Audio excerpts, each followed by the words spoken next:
Ok, ahora estamos al aire. Muy buenas tardes a todos y a quienes están conectados vía streaming a través del canal de YouTube del colegio o directamente a través de la plataforma del colegio. Hoy día tenemos un tema muy interesante que va a desarrollar nuestro principal invitado, nuestro colega Hugo Neira, directamente desde Italia, y tiene relación con la aerodinámica de un vehículo competición. Quiero reconocer también a quien hizo posible este vínculo contigo, Hugo, que fue Ricardo Sáez, otro colega, que nos logró dar tu contacto para poder desarrollar este tremendo tema, que es muy interesante para la comunidad automovilística y también para quienes estamos en el mundo de la aerodinámica. Es ver cómo se aplican estos conocimientos ahora a los vehículos de competición. Nosotros básicamente estamos orientados a hacer eso, pero en las aeronaves, lo cual plantea cosas un poco distintas.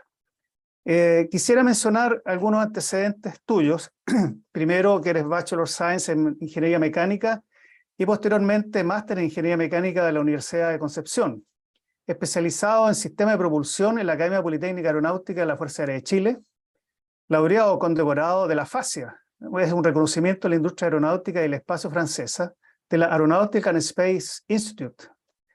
También máster en técnicas aeronáuticas y del espacio, especialización en propulsión y aerotermodinámica de la National Higher School of Aerospace Engineering, esa es la SUPAERO de Francia.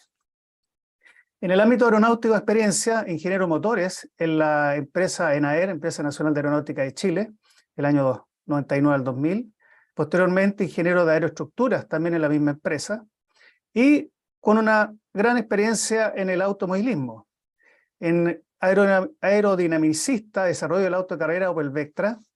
El 2005, jefe de equipo de aerodinámica del desarrollo del Toyota Fórmula 1. Posteriormente, el 2007, jefe de equipo de aerodinámica de Force India Fórmula 1. 2009-2011, jefe de equipo de aerodinámica o Group Leader del Lotus Fórmula 1.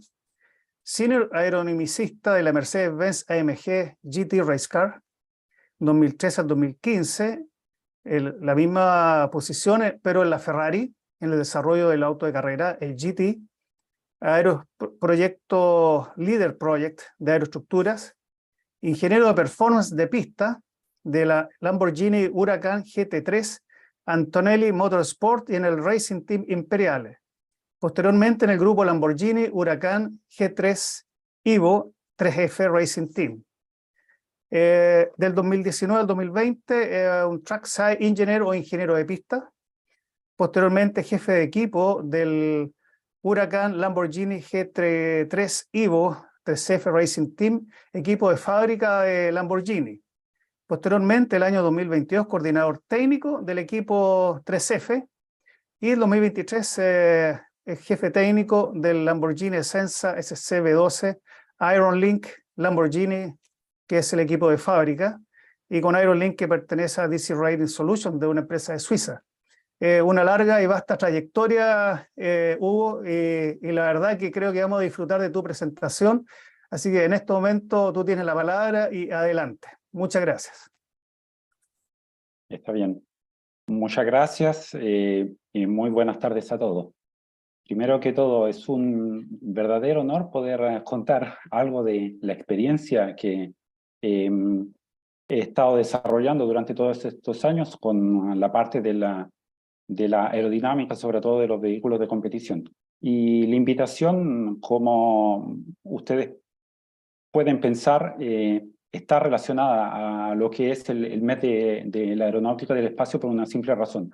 La mayor parte de los profesionales que trabajan en este ambiente son o ingenieros aeronáuticos o ingenieros aeroespaciales. Entonces, la aerodinámica parte de los vehículos de competición, parte sobre todo y principalmente por lo que es la ingeniería aeronáutica y la ingeniería del espacio. Vamos a ver si ya comenzamos con las slides para poder hacer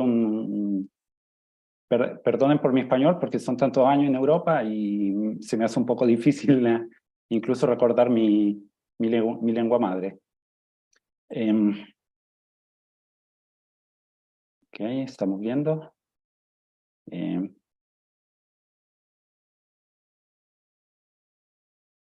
Pido confirma solo si ¿Se transmite bien? Sí, perfecto. Ok, está bien. Bueno,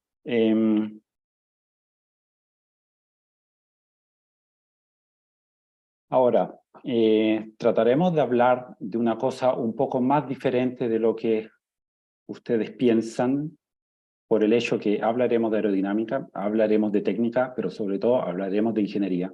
Una de las cosas en las cuales es muy difícil encontrar literatura, es muy difícil encontrar en red también contenidos que puedan hablar de estos temas, que son temas muy ocultos, muy privados, altamente confidenciales, pero la base ingenierística es disponible para todos y pienso que el saber y el contribuir con este aporte no es más que un honor para mí poder presentar todos estos conceptos. Entonces, la parte de cómo funciona un túnel de viento, cómo funciona la aerodinámica de un vehículo de competición es algo que fácilmente se puede encontrar en red.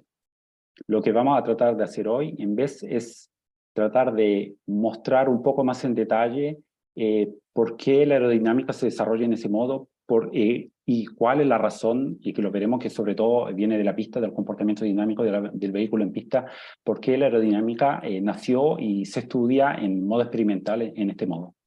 Entonces, los capítulos más importantes serán dos. Entonces, lo que nosotros llamamos el Multi-Ride Map Definition, la historia haciendo análisis de la telemetría de los datos que vemos de un vehículo que está andando en pista, la definición de un concepto fundamental para el aerodinámico, que es lo que se llama el aeromap o el aeromapa, con la identificación del concepto fundamental de todos, que es el ride height en inglés, o la altura a tierra correspondiente al eje anterior y al eje posterior del vehículo, un sistema de weight, que es un sistema de ponderación, y después, en la segunda parte, un poco de data post-processing, de cómo se analizan estos datos y sobre todo cómo se analizan estos datos en vehículos como, por ejemplo, vehículos Fórmula 1, y cómo se utilizan las leyes de rebalance con los diagramas polares.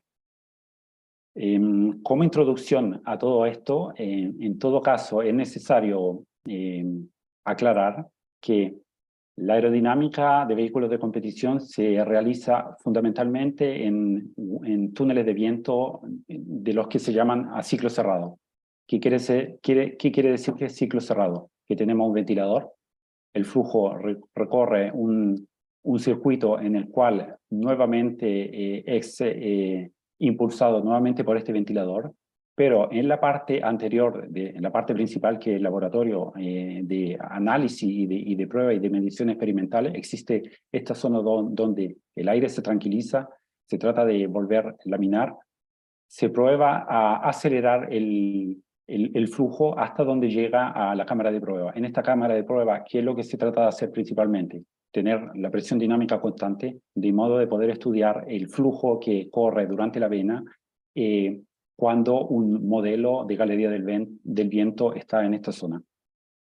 Veremos algunas fotos un poco inéditas. Esta es una foto que hice yo hace tantos años. Este es un programa de prueba con el equipo Toyota Fórmula 1.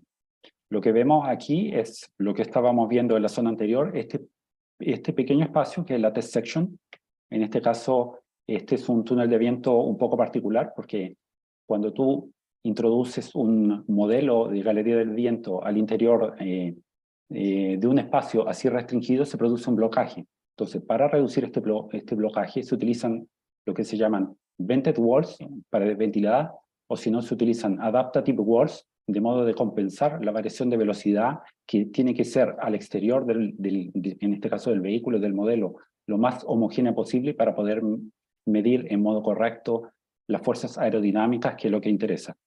¿Por qué es importante medir en modo correcto? Porque en ese modo la correlación con el mundo real va a ser mucho mejor, aunque sí se presentan siempre problemas, porque entre el laboratorio y la realidad hay un abismo enorme, principalmente debido a la variación de las condiciones ambientales. ¿Qué cosa quiero decir con eso? Que en el túnel de viento básicamente tenemos un laboratorio de pruebas, temperatura controlada, presión controlada, velocidad controlada. Esto da ventajas porque se pueden hacer test repetibles en el tiempo y se pueden evaluar no solo una vez, se usan doble evaluación, triple evaluación, las ganancias en ambiente aerodinámico, de modo de confirmar que una configuración es mejor que la precedente y que aumenta las performances. En pista, eso es muy difícil porque cambia la temperatura, cambia las condiciones de grip, cambia la temperatura de los neumáticos, de consecuencia la presión de los neumáticos y de consecuencia el grip que se produce cuando el vehículo sobre todo está recorriendo curvas. Aquí tenemos una foto siempre del mismo túnel de viento visto desde atrás, que es lo que pueden ver, toda la parte de donde el aire sopla al vehículo, al modelo en escala que medirán estas fuerzas aerodinámicas, y también ven lo que se llama el rolling tapiz o el tapiz que se mueve a la misma velocidad que se mueve el viento. Ahora, ¿por qué esto? Porque en un túnel de viento el sistema funciona al contrario. En la realidad, el vehículo avanza en aire que está parado, entonces es el vehículo que lleva velocidad. En este caso, el vehículo está en modo estacionario, es el aire que sopla y de consecuencia para crear el mismo efecto que si el vehículo estuviese avanzando a lo largo de un circuito, hay un tapiz móvil que se mueve a la misma velocidad del viento y también para evitar los efectos de generación de capa límite. Este, en cambio, es una vectura real, un vehículo real en un túnel a escala natural, en la cual se puede utilizar el vehículo para medir las fuerzas, pero con muchas limitaciones. Como ustedes pueden ver, aquí en la parte baja, este es el túnel de la FKFS de Stuttgart, de la Universidad de Stuttgart. Esta foto la tomé yo. Este es un vehículo, este era el periodo en el cual pasamos la transición entre la Astra a la Opel Vectra V8 GTS. Y ustedes pueden ver que aquí el efecto suelo viene medido solamente con un tapiz que es muy estrecho. ¿Por qué esto? Porque el vehículo, si no, no estaría en una posición estacionaria. En realidad, aquí para medir la fuerza aerodinámica, las ruedas se mueven bajo cilindro y le dan la misma velocidad del viento, pero el vehículo, para que no pueda escapar de la posición, digamos, de estabilidad, tiene que estar sostenido con cables aganchados, de modo que la posición sea siempre esa. La otra dificultad entre el full scale y el model scale es que en este caso el sistema hidráulico permite hacer la simulación dinámica del vehículo, cómo está andando en pista. Y, en cambio, cuando las pruebas se hacen con la máquina real, la posición es estática. Si tú quieres variar la posición de las suspensiones, tienes que modificar físicamente el vehículo para luego hacer otra medición. Últimas dos fotos. Este es siempre el programa Toyota en el año 2005. ¿Qué es lo que se puede ver y que son dos mayores diferencias? La primera es que el vehículo o el modelo es un mecano. ¿Qué es lo que quiero decir con esto? Que toda la carrocería son pequeñas piezas desmontables de modo que los aerodinámicos puedan trabajar por cada parte del vehículo en modo separado sin variar todo el resto. Si alguien tiene que trabajar en el ala anterior, esta se desmonta y se puede meter otra. Si alguien tiene que trabajar en la zona del sidepod, puede trabajar con toda la modularidad que le sirve en esta zona. Si alguien tiene que trabajar en la parte del cooling relativo a la refrigeración del motor, puede trabajar sobre la parte lateral de la carrocería teniendo el resto de la configuración en el mismo modo.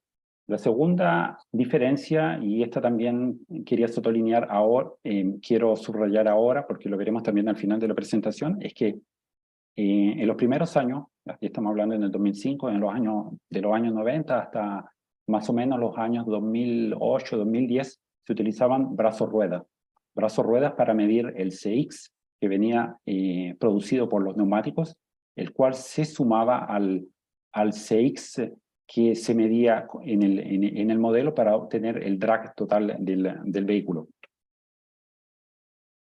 Hablamos en campos actuales, el desarrollo que estaba haciendo la federación cuando implementó la nueva reglamentación de los vehículos Fórmula 1. Pueden ver aquí que está el halo. En este caso, el sistema de suspensión está fijado al vehículo, por lo cual el efecto de los brazos rueda no existe. y todas las fuerzas aerodinámicas se pueden medir directamente en el modelo a escala, en modo de simular en un modo aún más real lo que es el comportamiento dinámico del vehículo. Ahora, entrando en el detalle en lo que es la parte técnica, hablaremos de dos conceptos que son los más importantes, ride height y aeromap. El ride height, que es el concepto que me interesa en mayor proporción que pueda ser comprendido, porque todo el resto de esta charla se basa en estos dos conceptos. Existe una convención de qué es lo que es el ride height aerodinámico. El ride height aerodinámico no es otro que la proyección del fondo plano del vehículo cuando hace la intersección en el eje anterior y en el eje posterior del vehículo. Entonces, la proyección del fondo con el eje, la diferencia de altura en esta zona respecto al suelo es lo que se llama la altura anterior, y lo mismo en la parte posterior, la intersección del fondo con el eje posterior es lo que se llama el eje posterior.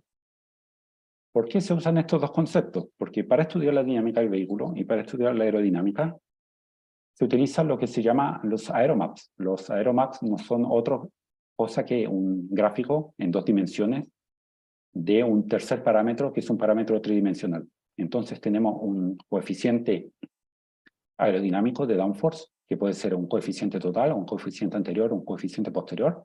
Y tenemos también un coeficiente de drag total o del cuerpo o de las ruedas.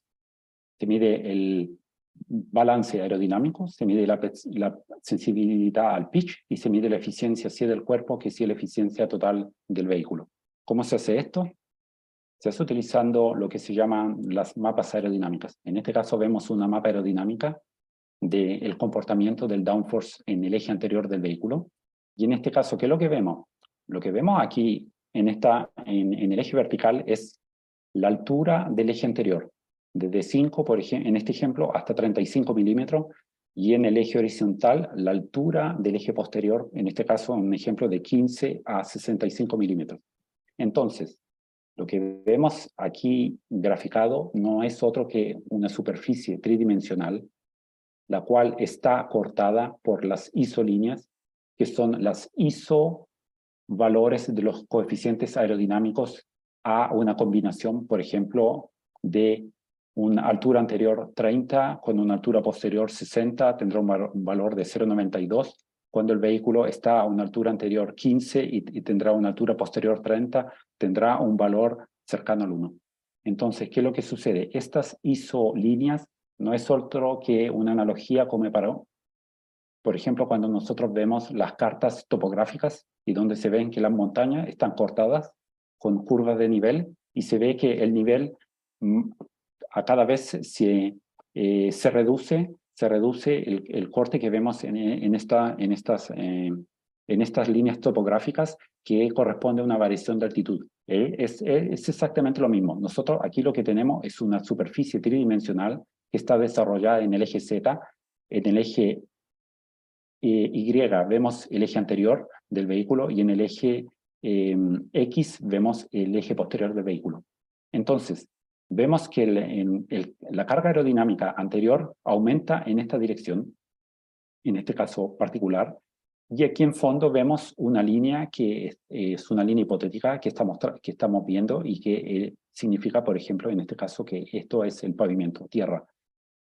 ¿Por qué pensamos en este modo en ámbito aerodinámico? Porque cuando el vehículo está en estado estacionario, el vehículo está a una altura muy alta, por ejemplo, en esta zona.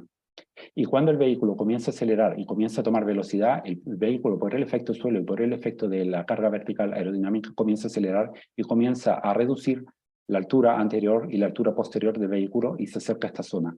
Luego el vehículo frena, entonces el anterior se baja aún más, el posterior se alza, y esto es la zona de frenada, y esta zona que estoy describiendo con el mouse es la zona del cornering o la zona de las curvas que luego veremos con los siguientes datos que les debo mostrar.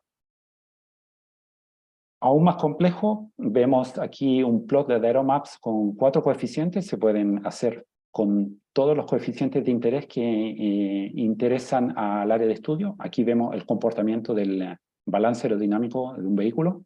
vemos un coeficiente D que es llamado un coeficiente de drivability, de capacidad específica de que el vehículo es sensible o menos sensible, sobre todo al pitch sensitivity. Vemos la distribución de carga aerodinámica en el eje anterior y en el eje posterior de un vehículo de competición. Para obtener todo esto, la primera cosa que se debe hacer es filtrar datos experimentales. Y para hacer esto se tiene que andar en pista y medir cómo se comporta un vehículo en modo real. Como había ya explicado antes, en el desarrollo de un vehículo, el vehículo cuando está en modo estacionario en el box está más o menos en esta posición. El vehículo se desplaza en aceleración hacia una reducción del eje anterior y una reducción del eje posterior, y luego vuelve a la combinación de altura anterior y posterior o estacionario o durante el cornering. La cosa fundamental cuando hablamos del aerobalance, que ustedes pueden ver en este gráfico en alto a la izquierda, que las isolíneas son casi diagonales, y que aquí en este caso es un ejemplo simplificado, el vehículo se está moviendo con un aerobalance constante, y esto es un significado de estabilidad del vehículo durante el comportamiento dinámico. Un vehículo, en cambio, que se comporta como en la dirección de la flecha verde, es un vehículo muy inestable porque tiene mucha variación de balance aerodinámico durante el comportamiento dinámico. Dicho esto, como ya había explicado en las slides anteriores, el vehículo, cuando está en modo estacionario, está en el box. El vehículo comienza a acelerar siguiendo una trayectoria bastante lineal hasta que llega al top speed. El vehículo se desplaza luego en lo que es la braking area, y que pueden ser muchas trayectorias muy diversas, y después el vehículo hace el mid-cornering. Y estos cornering pueden ser, si es una zona baja del aeromapa, o sea, de una combinación de la altura del eje anterior o del eje posterior, en lo que hablamos de curvas a alta velocidad, porque aún el efecto de la fuerza aerodinámica es muy importante. Si el efecto sucede a altos rate, es una curva a baja velocidad donde la influencia de la aerodinámica es mucho inferior respecto a alta velocidad. El filtering. El filtraje de estos datos se hace principalmente de dos modos. O se hacen straight line test, o sea, un vehículo instrumentado, un laboratorio con 4 ruedas, se utiliza para hacer pruebas de velocidad en rectilíneo y midiendo las fuerzas aerodinámicas que suceden en flujo simétrico. O si no, se analiza full track data, datos completos de telemetría de pista. En la parte del post-processing de estos datos, raw, obviamente se obtiene como principal factor los ride, la velocidad, las fuerzas que se generan en los push, las aceleraciones y el comportamiento del acelerador y el freno. Toda esta información permite después hacer los desarrollos en el túnel de viento utilizando la definición de las aeromapas, la estrategia de los desarrollos en túnel de viento, y sobre todo mejorar la performance aerodinámica. De todo lo que habíamos hablado antes, estos son datos reales. Podemos ver en este caso la variación de la altura anterior respecto a la velocidad, y lo que se puede notar como primera cosa es que los datos son muy dirty. En realidad, para hacer un trabajo de post-processing se necesita mucho filtering, mucha capacidad de cálculo, mucha estadística, de modo de poder identificar las zonas de interés. Vemos la misma situación en comportamiento en el eje posterior, que a medida que aumenta la velocidad, el eje se baja, pero podemos ver que hay problemas de medición, problemas de bumping, problemas que el vehículo toca por tierra. Y finalmente, aquí estamos viendo la combinación de todo lo que habíamos hablado antes. Esto es el comportamiento dinámico de una vuelta en pista, ¿cómo se dice? Un lap en pista, como combinación del eje anterior y del eje posterior. En este caso particular vemos dos colores porque para verificar que efectivamente los datos son correctos, normalmente se utilizan 4 láser, se utilizan en ambos lados del vehículo y esto permite confirmar también cómo es el comportamiento del lado derecho respecto al lado izquierdo del vehículo. Esto se usa también sobre todo para medir lo que es el efecto del roll durante el cornering en pista. Algunos gráficos de velocidad en los cuales principalmente podemos ver, aquí un circuito relativamente a baja velocidad y a baja velocidad de cornering, un circuito con Hockenheim, un circuito con una gran aceleración, una gran frenada y una zona de cornering que andemos ver más adelante. Comportamiento de freno y acelerador en simultánea, sobreposición de ambos. La primera cosa que salta la atención es que en un lap time, porque este es vemos en el eje posterior el tiempo, en el eje anterior la velocidad, este punto es continua y comienza en esta parte, entonces parte otra vuelta. Vemos gran aceleración, grande frenada y una zona de cornering. Cosa importante en un vehículo de competición, por ejemplo aquí, que esto es una zona de cornering, en realidad el piloto está frenando, este rojo, el degressive del braking, pero en el mismo momento está también acelerando. Los pilotos trabajan manejan con cambio automático y utilizan los dos pedales en modo de poder controlar la estabilidad del vehículo, sobre todo en la parte de recorrido y salida de curva utilizando el eje posterior para estabilizar la parte posterior del vehículo. Algunos gráficos de síntesis de aceleraciones, aceleración longitudinal y transversal, necesarios para obtener algo que veremos en algunas slides un poco más adelante. Habiendo mostrado todos los datos anteriores, aquí pueden ver, por ejemplo, que para los 3 circuitos que habíamos visto antes, aquí tenemos Hockenheim, Brno y Oschersleben, tenemos variaciones de velocidad bastante importantes entre uno y otro. Y esto al final se traduce en que tenemos comportamiento dinámico del vehículo muy diferente entre uno y otro. En este caso vemos Hockenheim, que hay una distribución muy larga, en Oschersleben muy similar a lo que es Hockenheim, y por ejemplo en Brno, que tiene un circuito con una distribución del comportamiento dinámico que es muy pequeño. Esto es lo que en jergo aerodinámico se llama el cloud of points, la nube de puntos, que es el boundary o la zona en la cual se tiene el funcionamiento del vehículo de competición. Para definir la aeromapa al interior de lo que es el cloud of points o el boundary del comportamiento dinámico, se utilizan principalmente dos conceptos. Los traces o el análisis de datos en straight line, utilizando el top speed para optimizar sobre todo el drag, y el mid cornering para optimizar la adherencia en curva durante el proceso de cornering. Andando más en detalle, tomamos de nuevo Hockenheim como ejemplo y podemos ver, por ejemplo, aquí que una vuelta del circuito. Aquí he probado de mostrar top speed en algunos puntos del circuito y cornering. Y por ejemplo, podemos ver en el punto 2, punto 5, punto 6, el punto 2, estamos aquí, está una parte de frenada. He obviado el punto 3, entonces estamos en un cornering. El 4 lo he saltado, el 5 no es una curva porque es una curva a alta velocidad en la cual el vehículo es en aceleración. El punto 6 es este punto donde ha alcanzado el top speed y luego tiene una frenada muy brutal donde tenemos un centro de curva, un cornering que es el 6 en rojo respecto al top speed que es el 6 en color azul. Ahora, ¿qué es lo que hace el aerodinámico y qué es lo que hace utilizando los datos de telemetría?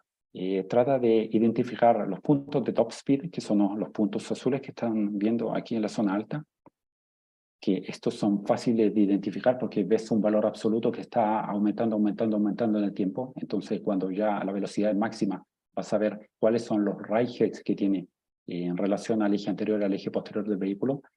La cosa difícil es el cornering. Entonces, el cornering lo vemos, por ejemplo, aquí, que esta es una zona de cornering, este es un cornering, este es un cornering. Se utilizan las aceleraciones. Utilizar las aceleraciones en el eje longitudinal, porque cuando la aceleración del vehículo pasa de negativo a positivo, o de positivo a negativo, cuando pasa los ceros, depende de cómo es el eje de referencia. Pueden ver aquí que la curva en verde es la aceleración longitudinal, que está pasando de un valor negativo a un valor positivo. Cuando pasa los ceros, es el punto en el cual el vehículo se encuentra en cornering. Entonces, este es el modo en el cual el aerodinámico puede identificar cuáles son las combinaciones de ride anteriores y posteriores que le interesan analizar en cornering para después andar a optimizar la performance aerodinámica. Haciendo filtrado, podemos ver, por ejemplo, aquí a la izquierda, puntos rojos que son los puntos de cornering y puntos azules que son puntos de top speed, en este caso, para el ejemplo de un análisis de 3 circuitos. Haciendo esto, aquí andamos a introducir también la parte de la frenada, que son estos puntos verdes que están acá abajo. Y aquí comenzamos ya a ver la primera parte de un sistema discreto, un sistema de puntos discretos en el cual definimos un eje cartesiano que es una combinación de un eje anterior y un eje posterior. De un eje anterior y un eje posterior para definir puntos discretos donde andar a medir fuerzas aerodinámicas para después con procesos matemáticos y con interpolaciones poder crear esta superficie tridimensional que es la superficie aerodinámica de nuestros coeficientes de interés. Otros análisis, siempre utilizando el first traces con análisis en frecuencias para ver un poco más en detalle lo que se ve aquí con pocos puntos y sobre todo el comportamiento lineal en fase de aceleración de este tipo de vehículo y la sobreposición de una posible estrategia de mapa aerodinámica tratando de cubrir todo el boundary del comportamiento dinámico del vehículo al interior de esta combinación de ejes anteriores y ejes posteriores. No es todo, porque el sistema se hace aún más complicado. Me explico volviendo atrás. Habíamos hablado antes que los cornering pueden ser a alta velocidad y a baja velocidad. Bueno, entonces, ¿qué es lo que significa? Bueno, sabemos que la aerodinámica y la fuerza aerodinámica no son lineales, entonces varían con el cuadrado de la velocidad. Esto significa que los cornering a high speed tendrán una predominancia mayor como efecto de performance respecto a los cornering a baja velocidad. A alta velocidad, el cornering y lo que se traduce después en grip lateral tendrá una influencia, sobre todo en campo aerodinámico, porque es el aerobalance, el factor que gobierna principalmente el comportamiento dinámico del vehículo. Y a baja velocidad, y por ejemplo aquí cuando estamos en una zona muy alta del aeromap, el comportamiento dinámico ya no es influenciado por el comportamiento aerodinámico, porque la velocidad es baja, las fuerzas aerodinámicas son menores, y todo el grip lateral que tiene el vehículo depende solamente del setup mecánico. Por eso que después se habla de grip lateral como grip lateral aerodinámico y grip lateral mecánico. Se aplica a un concepto que se llama weight criteria, un concepto de ponderación. ¿Qué es lo que significa esto? Significa que para cada coeficiente no se hace la media de los valores medidos a los single ride heights, sino que se aplica un criterio de ponderación para poder obtener lo que se llaman los coeficientes pesados o coeficientes weighted. Entonces, para hacer esto, los datos analizados del track data analysis que han generado esta identificación de la mapa aerodinámica, vienen aplicados criterios de weighting, sea para el coeficiente de downforce, que sea para el coeficiente de drag, como para el coeficiente de aerobalance y todo el resto de los otros coeficientes. Entonces, el coeficiente aerodinámico o el coeficiente de drag total, weighted, será la multiplicación de las mediciones hechas en túnel de viento o en pista, de los valores efectivos multiplicados por su weight. Y la suma de estos, de todos estos parámetros nos darán como resultado final el valor del downforce coeficiente o el drag coefficient en términos weighted. Para hacer esto, los weights, la suma de los weights es igual a 1, por lo que el 100% del weight multiplicado por los valores medidos nos darán la suma de los coeficientes globales weighted para cada coeficiente. En el proceso de identificación de todo lo que hemos visto antes, esto es un diagrama de flujo de síntesis. Tenemos los datos que vienen de la pista, estos datos vienen filtrados con frecuencia, con láser, utilizando las aceleraciones. Los rayjets vienen medidos o vienen computados utilizando las mediciones que se hacen en el vehículo. Se utiliza el trace analysis para obtener la respuesta del pedal del acelerador, de las aceleraciones y principalmente de la velocidad. Se utilizan los criterios de weight para el drag en línea recta, para el downforce y para el drivability in braking, principalmente para la estabilidad, y el cornering para el downforce, utilizando lo que habíamos ya visto como criterio de weighting aplicado directamente a los coeficientes del aeromapa. Para hacerlo fácil y para poder hacer entender todo lo que trataba de explicar, aquí tenemos un ejemplo concreto. Aquí tenemos puntos discretos de un aeromapa, donde vemos la combinación de los ejes anteriores y los ejes posteriores, y podemos ver un coeficiente de drag. En este caso, aquí, este punto que vemos que, por ejemplo, es 0,811, es el valor del drag medio. Es la suma de la media de todos los coeficientes.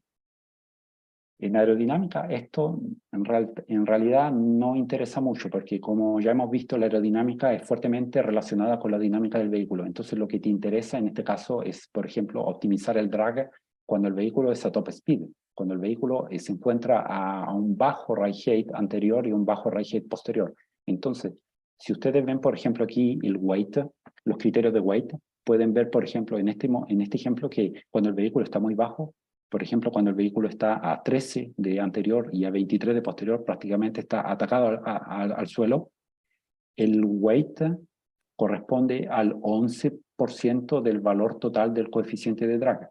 En cambio, cuando se encuentra a 13-20, el valor del drag total corresponde al 27%. Eso significa que en la combinación de altura anterior 13 y altura posterior 20, la medición experimental que será hecha en este ride height será casi un tercio del valor total del coeficiente de drag que será medido en el túnel de viento. En realidad, en este caso particular, por ejemplo, nosotros vemos aquí que el weight average es un 0,81, el drag weighted es un 0,805. La diferencia es poca, no, la diferencia es grande, son 5 puntos de performance, es el cent del coeficiente, el valor de performance aerodinámica. 5 puntos. ¿Por qué digo que 5 puntos son tantos? Porque en época actual, sobre todo en desarrollo de Fórmula 1, un target es, por ejemplo, obtener 2.5 puntos de downforce de ganancia a la semana. Esto es una explicación gráfica de lo que habíamos visto antes y que trata de, en un modo de hacer un ejemplo de lo que es el criterio de weight. Tenemos un boundary, tenemos una combinación de ejes anteriores y de ejes posteriores, y el downforce optimization como criterio de weight será sobre todo concentrado en el cornering a alta velocidad. En cambio, el drag optimization será concentrado cuando el vehículo se encuentra con un ride height front rear muy bajo, como lo pueden ver aquí. Aquí los valores medidos serán 0 y no tendrán interés. En este caso, el downforce medido a alta velocidad no tendrá ningún interés, y aunque sí son medidos, serán multiplicados por un valor igual a 0. Data post-processing de los aeromaps. Veo que estoy andando largo, así que tendremos que apresurar un poco. Lo que tengo que decir es principalmente solo una cosa. Para hacer las mediciones tenemos que tener un cero relativo, y este cero relativo se hace con el wind off. Sin viento se aceran todos los sensores, y cuando parte el viento y parte la fuerza aerodinámica se hacen las adquisiciones. En este modo se pueden medir siempre la fuerza respecto a un valor relativo. Este valor de ceros cambia porque el valor del zeroing son funciones sobre todo de las fricciones, de las fricciones, no sé cómo se dice en español, la fricción friction, que, que se reconocen y que se miden, por ejemplo, en los neumáticos, en las partes mecánicas, en los sistemas de suspensiones. Entonces, si tú cambias una suspensión o cambias una geometría de suspensión, tendrá una fricción diferente. Entonces, tienes que hacer un zeroing diverso para medir la fuerza aerodinámica respecto a ese tipo de configuración. Ventajas y desventajas de los túneles de viento, creo que por tiempo no lo podremos ver ahora. Lo que puedo decir es, por tanto, principalmente el costo. Recuerdo, por ejemplo, con Ferrari, que cuando en el desarrollo del vehículo 458 y GT2, que pasamos del 40% al 50% del modelo escala, la aparición del 10% de la escala modelo se tradujo en un aumento del 50% de los costos. Por eso que es tan crítico trabajar con modelos de escala y por eso también que, por ejemplo, en ámbito de Fórmula 1 y ligado al vínculo del budget cap, en los vehículos no pueden probar que con modelos mayores al 60%. Datos reales de Aeromaps. Entonces aquí podemos ver un ejemplo del Aerobalance, un ejemplo de la performance aerodinámica en el eje anterior y en el eje posterior del vehículo. Y la hoja siguiente es el resultado por ejemplo, de un buen trabajo aerodinámico. Respecto al anterior, en este caso nosotros estamos viendo un delta. ¿Qué es lo que es el delta? El delta en este caso es la diferencia entre una medición experimental con respecto a una medición de referencia. En este caso aquí, en este compare, podemos ver que los números son positivos. Entonces, en el boundary del eje anterior, una modificación aerodinámica, un cambio de geometría como una prueba experimental y medición en túnel de viento ha generado una ganancia en todos los single points del comportamiento dinámico del modelo escala del eje anterior, ha generado también una ganancia en el eje posterior y sobre todo ha generado una reducción de drag en el punto de interés cuando el vehículo se encuentra con el right height front y el right height rear muy vecino a la distancia del suelo. Todo esto se traduce en un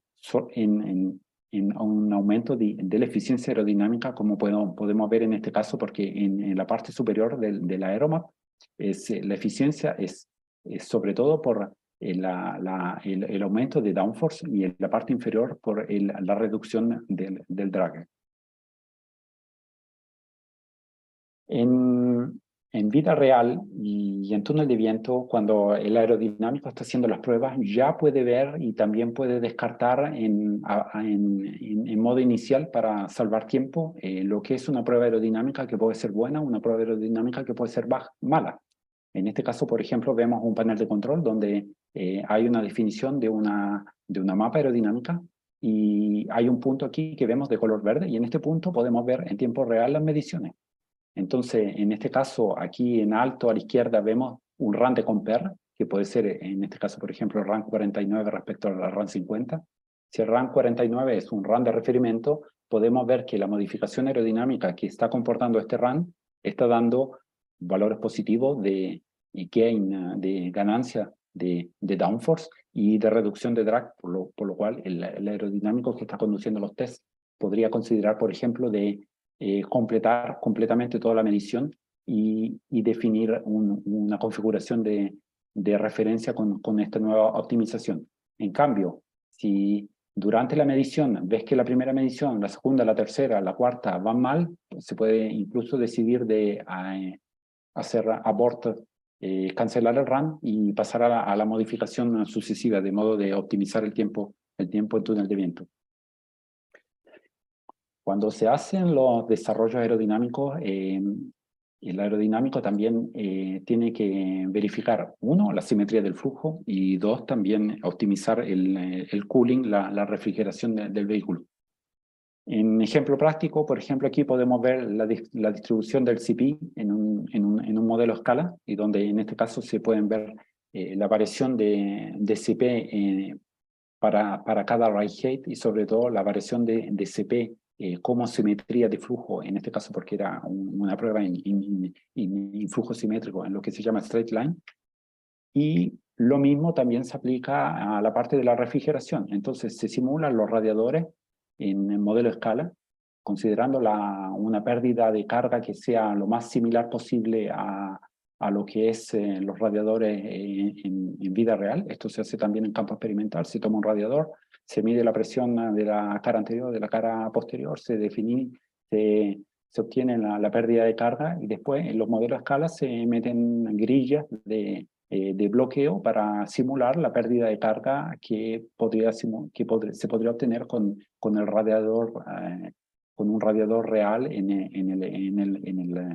el modelo del túnel de viento, de modo que la variación de la pérdida de carga sea la más similar posible a lo que es el vehículo real. Como última complicación, tenemos que hablar de leyes de rebalance y redrag, y esto es por otra razón. Porque cuando tú haces una prueba aerodinámica, el otro efecto que sucede es que las ganancias o las pérdidas no son al mismo balance aerodinámico. Entonces, tú puedes hacer una prueba que te da un aumento de downforce, pero te da un aumento de downforce en el eje anterior, principalmente con una distribución del aerobalance hacia el eje anterior o hacia el eje posterior. Lo mismo puede hacer una variación de drag que puede ser mayormente sobre el eje anterior y sobre el eje posterior.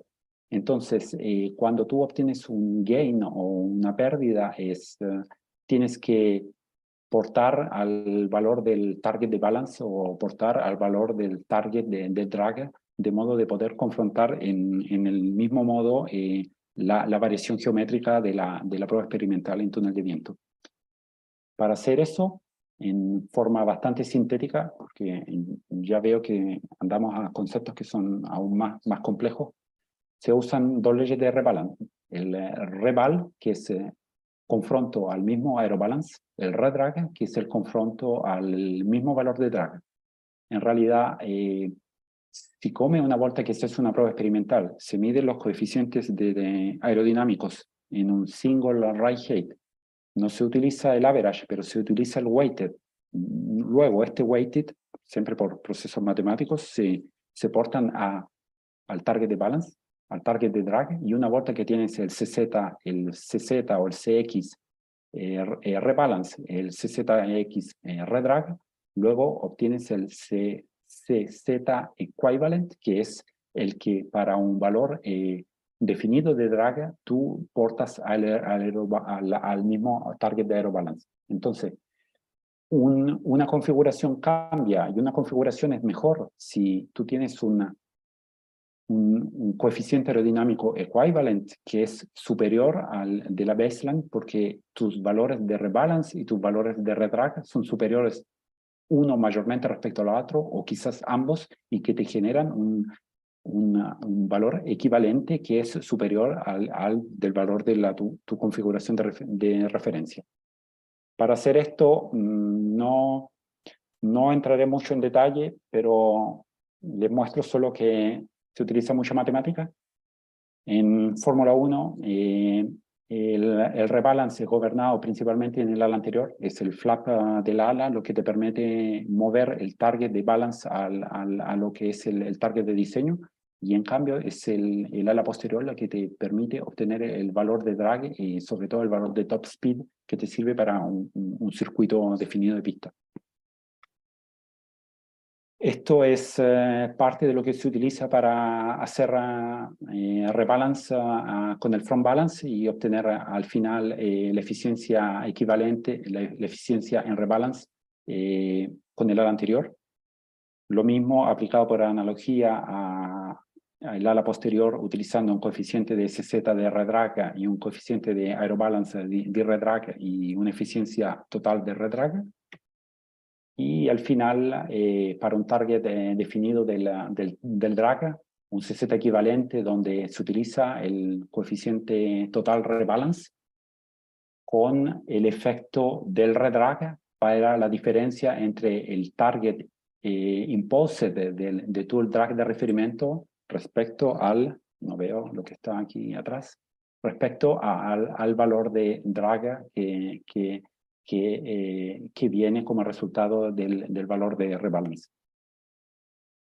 Como ejemplo práctico, y así ustedes podrán entender lo que ahora acabo de explicar, aquí tenemos valores reales de lo que son Fórmula 1. Esto es comportamiento de variación de balance respecto a la anterior. Lo que podemos ver aquí, por ejemplo, es que el aerobalance, que son estos valores bajos que voluntariamente he tenido que cancelar porque los valores oficiales obviamente no pueden ser divulgados, vemos un comportamiento de un polar, una caracterización del comportamiento del flap del anterior, 16 grados, 18, 20, 22, 24, donde tenemos un largo campo de funcionamiento del aerobalance. Entonces el vehículo puede ser puesto al aerobalance sin problemas, haciendo una modificación geométrica del flap del ala anterior. Lo mismo sucede en este caso, aquí vemos en alto a high downforce, donde también se puede hacer lo mismo, pero en este caso en un range más estrecho. Y esto puede ser un problema. ¿Por qué? Porque, por ejemplo, si yo estoy trabajando en una configuración a high downforce y mi target de aerobalance, por ejemplo, es a 18 grados de low downforce y me proyecto verticalmente, no puedo hacer un balance del vehículo porque mi ala, el ala anterior trabaja solo de 18 grados en adelante y a un ángulo inferior quizás no trabaja. Entonces, en este caso, por ejemplo, yo no puedo hacer un rebalance físico sobre vehículo. Entonces, lo que se quiere explicar con esto es que en este caso, en este ejemplo, el ala anterior a un mid downforce tiene un range de utilización de aerobalance, de rebalance muy grande. A high downforce tenemos un range mucho más reducido. Esto se traduce finalmente en lo que es tuning de aerobalance. Lo mismo sucede con el ala posterior, y aquí vemos que el drag aumenta hacia la derecha en el eje horizontal y el downforce aumenta verticalmente hacia arriba. Vemos tres valores de referencia de downforce. Entonces, low downforce, mid downforce y high downforce. ¿Qué es lo que es importante en este caso y sobre todo en vehículos de Fórmula 1? Poder cubrir todo el range de drag que sirve. En este caso, aquí vemos high downforce, que son esta parte del ala. Principalmente son, en mis años cuando trabajaba en Fórmula 1, principalmente dos circuitos. Entonces, el máximo downforce era el Gran Premio de Monte Carlo. Esta era una configuración. Para probar, por ejemplo, en el Hungaroring estábamos un poquito más bajo y estábamos en esta zona. La grande mayoría de los circuitos se utilizan mid downforce, y esto es el mid downforce level, donde están el 60-70% de las configuraciones de ala posterior del vehículo. Y en cambio, cuando se necesita alta eficiencia aerodinámica, se pasa al low downforce level. Y por ejemplo, aquí tenemos una configuración de setup para Spa, y el punto más bajo es la configuración para el Gran Premio de Monza, aquí en Italia. He casi terminado. Esta es la última parte, que son la tecnología a la vanguardia de lo que se está haciendo como desarrollo de túnel de viento en estos momentos, que es el multi-attitude testing y el testing en modalidad continua. ¿Qué quiero decir con eso? Nuevamente entramos a todo lo que he explicado antes, que es un rate processing de un fórmula. En este caso pueden ver nuevamente datos reales. Aquí se ha hecho un filtrado de lo que son los top speed en la parte superior del gráfico de velocidad, una parte de cornering, que son los mid cornering, que son los que ven acá abajo, y una parte parcial del braking, que es la primera parte del braking. Si esto lo traducimos al gráfico que está a la derecha, pueden ver nuevamente que estamos de nuevo en un cloud of points o en esta nube de puntos donde vemos el interés aerodinámico de andar a optimizar en la zona baja del aeromap, andar a optimizar el cornering, en este caso en esta zona alta, en diagonal a la derecha del aeromap, y tener ojo sobre todo en lo que es la parte de la estabilidad del vehículo en la zona baja del aeromap, que es la zona que es el braking. Como última cosa, o penúltima, aquí tenemos una complicación aún mayor, que es el multi-attitude testing. Habíamos hablado ahora en modo simplificado solamente de lo que son pruebas en straight line, o sea, que el vehículo prueba de simular el comportamiento dinámico moviéndose en flujo simétrico. En realidad, la complicación puede ser aún mayor. En este caso vemos un vehículo GT que no se comporta como un vehículo Fórmula 1. Aquí vemos la zona de braking en color verde, la zona de cornering en color rojo y la zona de top speed en blue, en color azul. Se puede diferenciar la estrategia en modo de generar configuraciones más performantes. Entonces, en este caso pueden ver, por ejemplo, que aquí estos puntos que están de color azul son los puntos que se utilizarán en straight line, entonces en flujo simétrico. El vehículo que está completamente derecho respecto a lo que es la dirección del viento para la optimización del drag. En cambio, los puntos que ven aquí en color amarillo y aquí en color fucsia son dos combinaciones de lo que se llama yaw, roll, steer. Entonces, el vehículo se cambia en attitude en yaw, se simula también el roll y el steer en la escala modelo y se utilizan las pruebas de las mapas aerodinámicas en lo que se llama IRS testing. Entonces, yaw, roll, steer testing. Haciendo esto, saltan nuevos coeficientes, entonces se llama drag, se habla de drag en straight line y se habla de coeficientes de downforce en IRS, y estos IRS pueden ser combinación de diferentes ángulos de yaw, diferentes ángulos de roll y diferentes ángulos de steering. Por último, y esto es lo más avanzado en tecnología y lo que se hace actualmente en Fórmula 1 es la adquisición continua. Aplicando el modelo anterior, lo que hacen en los túneles de viento ahora es no hacer la adquisición de datos en un single ride point, pero usualmente medir siempre. O sea, cuando el viento sopla, el sistema parte y la adquisición parte. Entonces tú tienes una adquisición continua. Ahora, para hacer los puntos discretos, se seleccionan espacios muy pequeños de tiempo en los cuales se obtienen valores average. Estos valores average después se aplican criterios de weight y se obtienen los 5 ride points a partir de una adquisición continua. ¿Por qué se hace esto? Principalmente por tres motivos. Uno, porque se optimiza el tiempo, porque las pruebas son mucho más veloces. Segundo, porque se pueden medir también los efectos transientes, que son una parte fundamental, sobre todo de la estabilidad del vehículo, sobre todo en braking entry, en carrying speed en el cornering, y sobre todo en la parte de aceleración, cuando tú quieres extracción del vehículo, si el vehículo es inestable, es un área en la cual también existen otros parámetros de estudio que por tiempo ahora no podemos ver. Y el último motivo por el cual este tiene mucha ventaja es que porque con este tipo de medición continua, lo que se obtiene son mediciones muy similares a lo que sucede en tiempo real. Entonces tú tienes mediciones aerodinámicas en un laboratorio, en un túnel de viento, con fuerzas aerodinámicas que puedes confrontar con curvas reales de telemetría. Entonces puedes también analizar haciendo sobreposición de lo que son las curvas de modo experimental respecto a las curvas que son en modo real. Para terminar, pocos souvenirs, porque este siempre ha sido un ambiente muy restringido y muy confidencial. Quiero mostrar en estos 20 años de motorsport algunas cosas que me gustaría compartir con ustedes.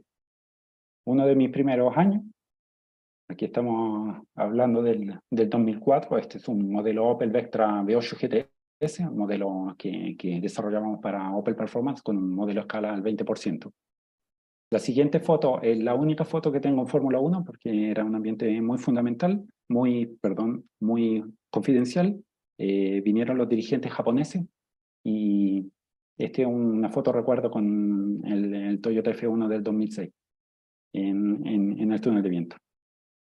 Algunos años han pasado y luego de haber entendido en gran parte en modo experimental la parte de aerodinámica, me estoy dedicando por los últimos 5 años a pistas y estos son algunos de la parte del trabajo, en este caso aquí con Imperial Racing, en la parte de Racing Engineering con la Lamborghini y la GT3 en el 2018, una parte de coaching, que siempre tienes que escuchar el piloto para saber cómo es el comportamiento dinámico del vehículo, qué cosa le gusta, qué cosa no le gusta, qué cosa quiere mejorar, qué cosa se puede tener así y qué cosa en cambio se puede tratar de mejorar. Siempre coaching con los pilotos y esto es, por ejemplo, el campo digamos, de batalla de los técnicos en la sala de telemetría donde sigues vehículo cuando estás haciendo carreras de endurance. Eso es todo. Hugo, ¿qué quieres que te diga? Ha sido casi una hemorragia de conocimiento, de experiencia que tú nos has entregado. Yo creo que de alguna forma nos has indicado la complejidad que el día de hoy tiene desempeñarse la Fórmula 1, la complejidad en entender todos los fenómenos que hay que conocer para poder, por otro lado, mejorar la performance de los automóviles. Antes de pasar para las preguntas abiertas, quería consultarte una respecto a lo siguiente. Cuando tú hablas de todas las plazas en flujo laminar, que es una parte del problema, pero la realidad significa que el automóvil se va a desempeñar normalmente bajo un flujo sucio, es decir, flujo turbulento provocado por los automóviles que van adelante. ¿Cómo ustedes hacen esa simulación para mejorar los problemas de estabilidad que un flujo turbulento les afecta? Sí, sí, es así, es así.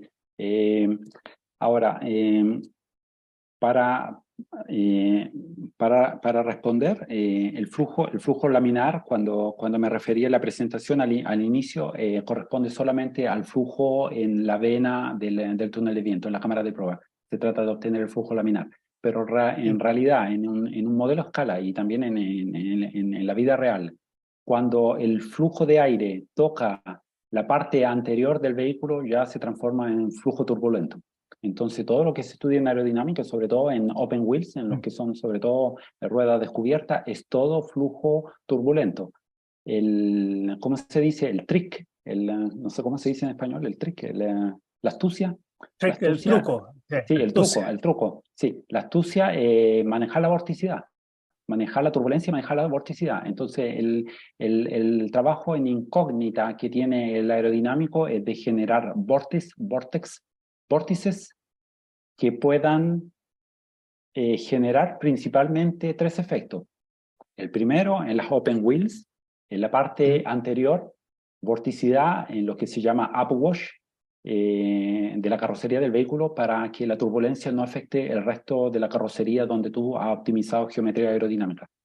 En la parte inferior del coche, lo que tú tratas de hacer siempre con la gestión de generadores de vórtices son generar outwash. Entonces tú quieres que la turbulencia del coche, sobre todo cuando trabaja en flujo no simétrico, vaya hacia afuera del vehículo y no pueda contaminar lo que es el flujo de alta velocidad que va debajo del fondo plano del vehículo y generando efecto suelo.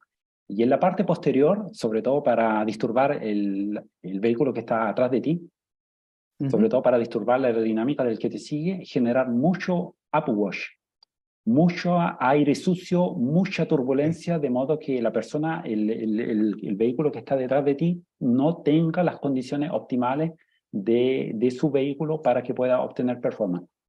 Esta es la primera parte de su pregunta. La segunda parte, que es la parte más compleja, yo no estoy al corriente, nosotros hace 10 años tratamos con modelos incluso más pequeños, estamos hablando de modelos del 30%, que yo sepa, no existe todavía tecnología para poder estudiar, por ejemplo, dos modelos en galería del viento, en el cual uno anterior genera turbulencia y en el otro, el posterior, se puedan medir en modo experimental fuerza aerodinámica. En el computador, en cambio, sí se puede hacer, ahí no hay límites. Entonces, utilizando la CFD, que se utiliza también como tool de apoyo a la aerodinámica experimental, se simula la turbulencia generada de un coche que está adelante para el que sigue atrás, que necesita de mejorar la performance habiendo flujo turbulento delante de él. Ok. Alejandro, ¿tú tienes alguna pregunta? Muchas gracias. No solamente tengo una pregunta, sino que primero quiero felicitarlo a Hugo porque de verdad hacía tiempo que no veía una presentación de un tema tan específico, con tanto conocimiento de fondo y con tanta pasión. Yo quiero felicitar a Hugo porque se nota que es un apasionado del tema, no es solamente su trabajo, sino que es su vida y eso se le nota. Así que felicidades, Hugo, y felicitaciones. Ahora tengo un par de preguntitas. Primero, y para los que no están tan compenetrados con el tema de la aerodinámica de la Fórmula 1, mostró Hugo ahí algunos gráficos con coeficiente aerodinámico del orden de 0,8. Y parecería como que es un error porque uno ve las publicidades de los autos de calle que tienen 0,3, 0,35. Bueno, eso es para darse cuenta de cuán distinta es la aerodinámica de un Fórmula 1, porque efectivamente un Fórmula 1 tiene coeficientes de ese orden, de 0,8, que es más que el coeficiente, por ejemplo, de un camión. O sea, los camiones modernos tienen 0,6, 0,7. O sea, definitivamente es un mundo absolutamente distinto. Y quiero aprovechar para hacerle una pregunta a Hugo.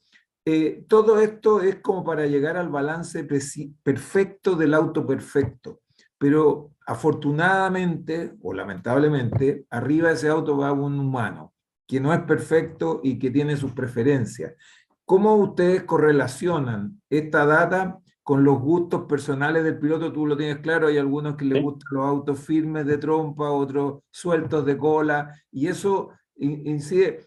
Tú hiciste un notable análisis del comportamiento en función del despeje, el rack, como lo llaman, en Sí. el ángulo que tiene entre el tren delantero y el trasero, y eso da una sensibilidad notable. Cuando tú tocas los alerones, le cambias el auto puede ser óptimo, pero no quedar a gusto del piloto. ¿Cómo manejan esa dualidad? Pasa siempre.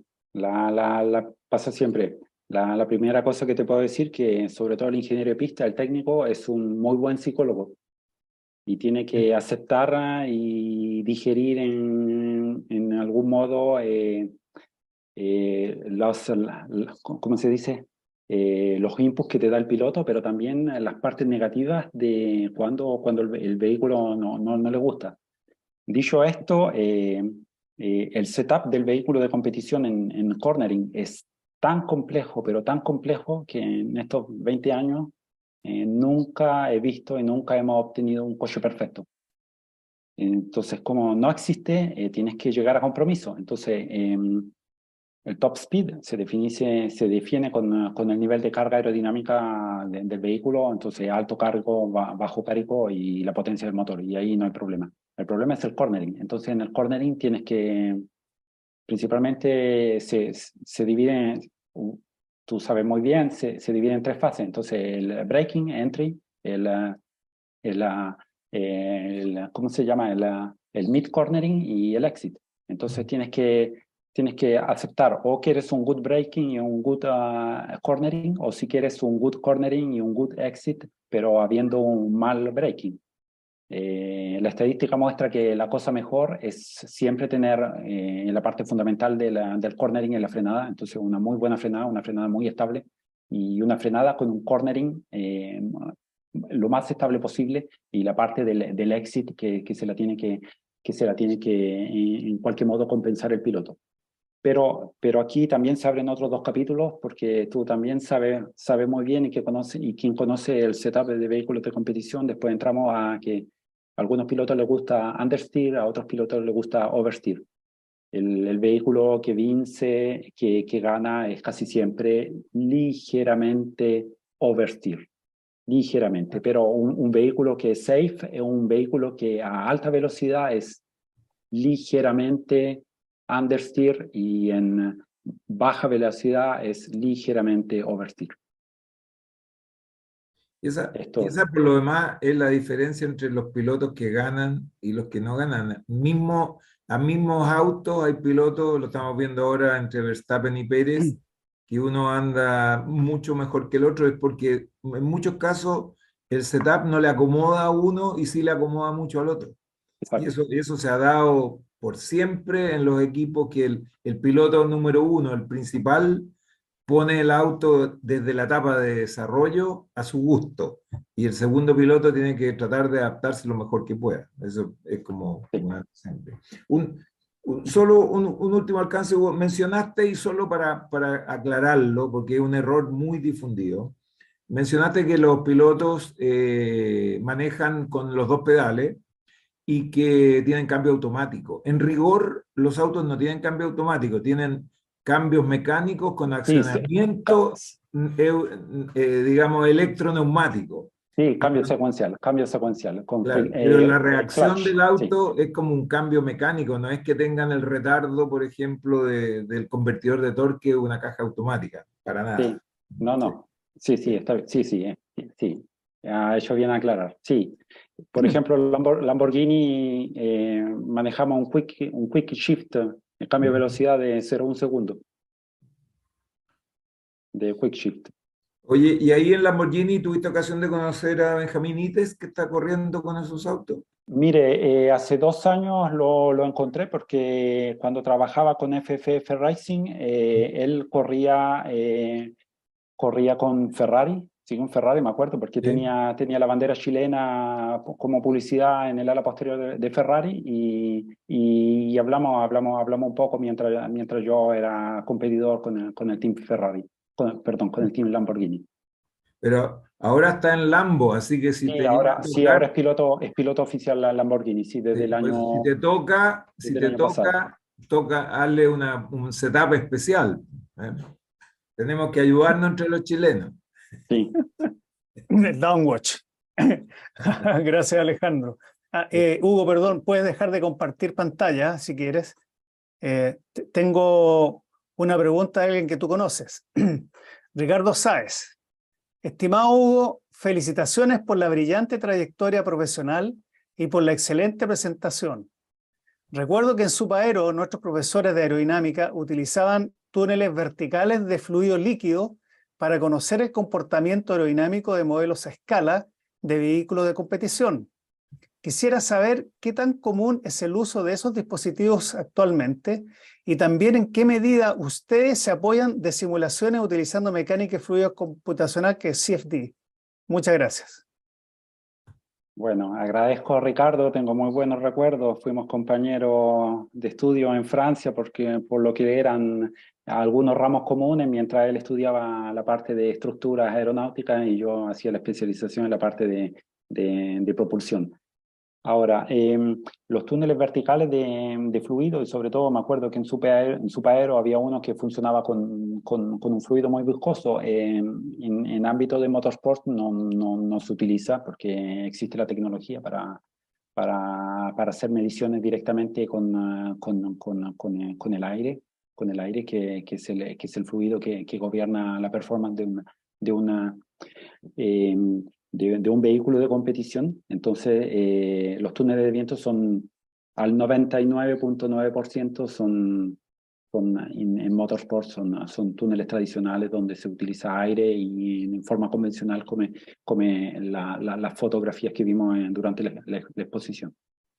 La parte en vez de la CFD es muy importante, muy avanzada. Otro capítulo que se abre, donde sobre todo se habla de aerodinámicos numéricos, porque son aerodinámicos poco experimentales, muy matemáticos, y sobre todo especializados en la parte computacional.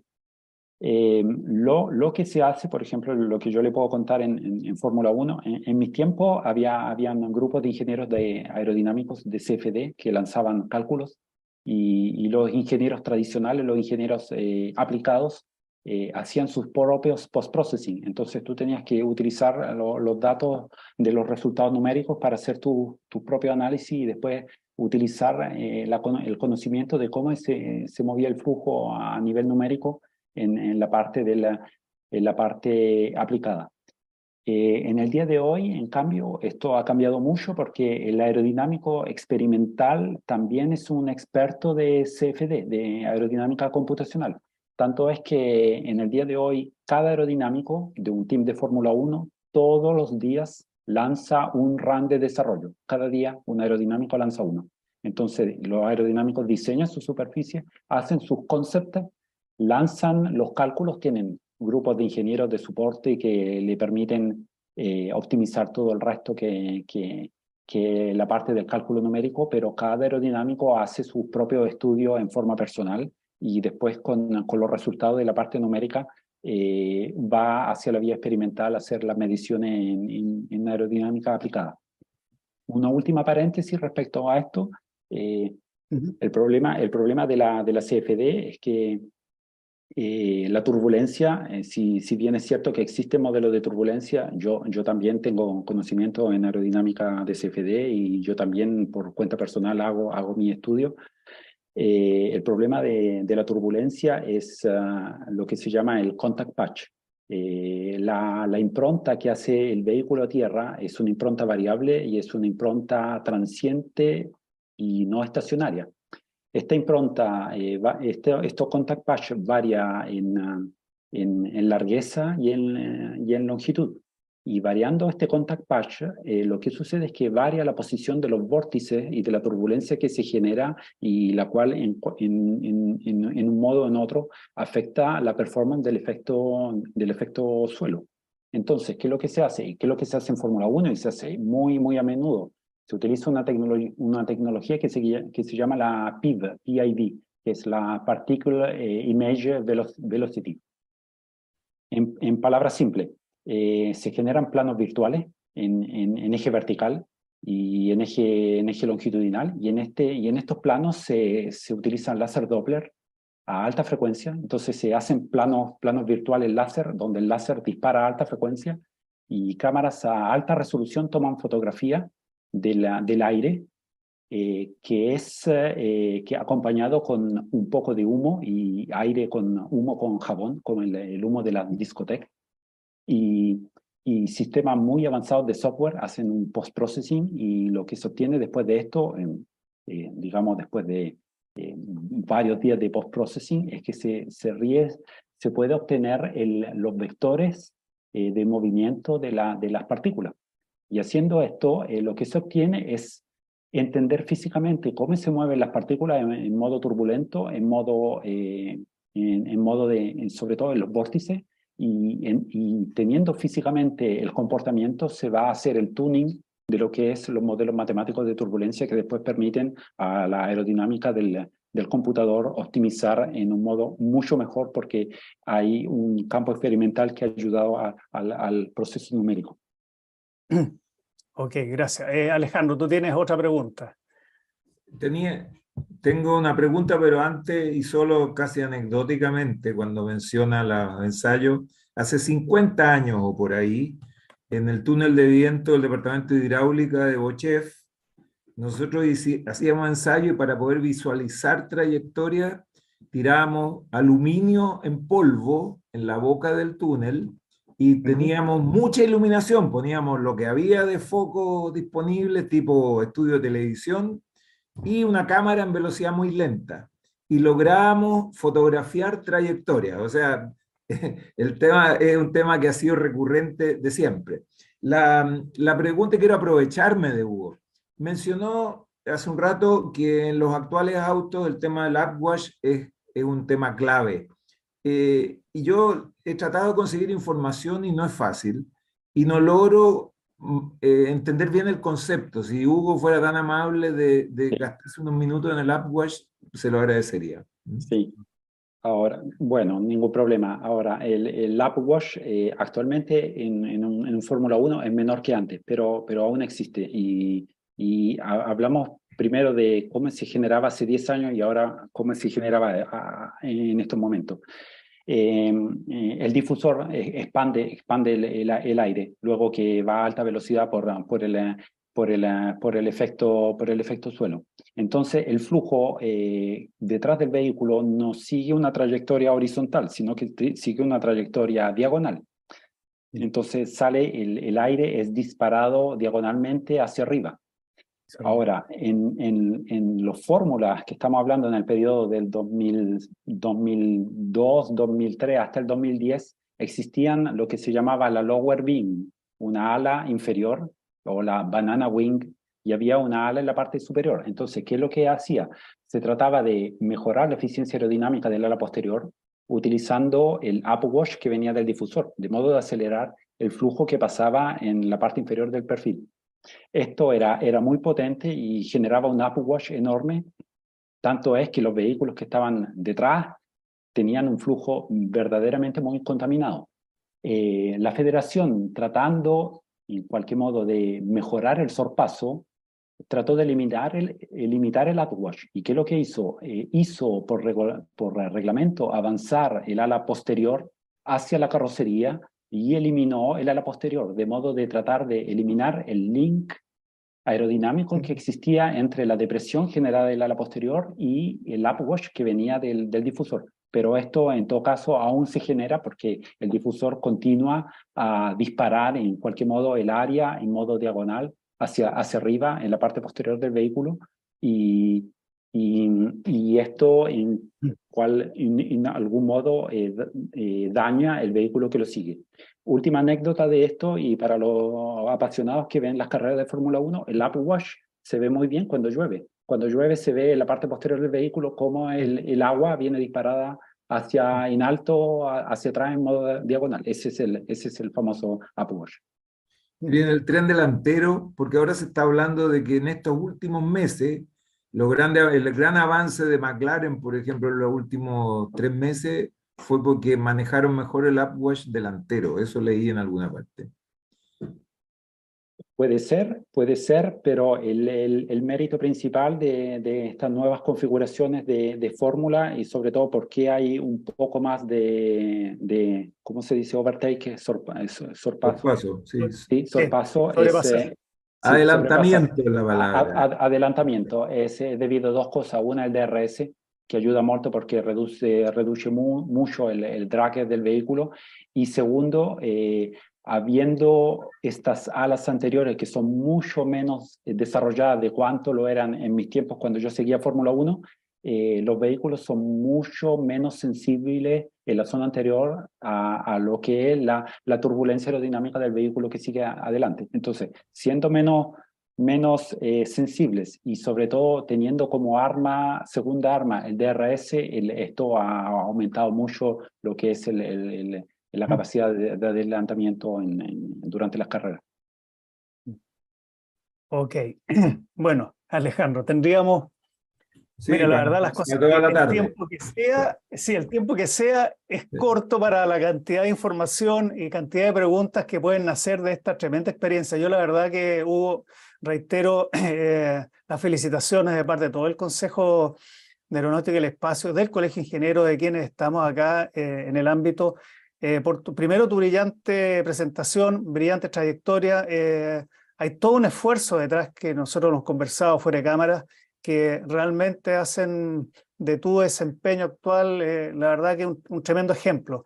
Y esto mismo que nosotros buscamos como Colegio Ingeniero, que es la oportunidad de generar redes, el networking, para quienes sobre todo pertenecen y están vinculados al Colegio Ingenieros, que ese es un valor agregado para quienes estamos ahí. Y este tipo de encuentros justamente promueve eso y promueve conocer gente como tú, que ha liderado aspectos que son prácticamente inimaginables para muchos profesionales del ámbito, y que sepan que a dónde se puede llegar con pasión, con ganas, con los deseos de llegar. O sea, un sueño cumplido el tuyo, y realmente, mira, abrazo, felicitaciones de nuevo y muchas gracias por tu tiempo y tu presentación. Así que a nombre de todos del colegio, muchas gracias. Okay, muchas gracias por sus palabras también. Muchas gracias.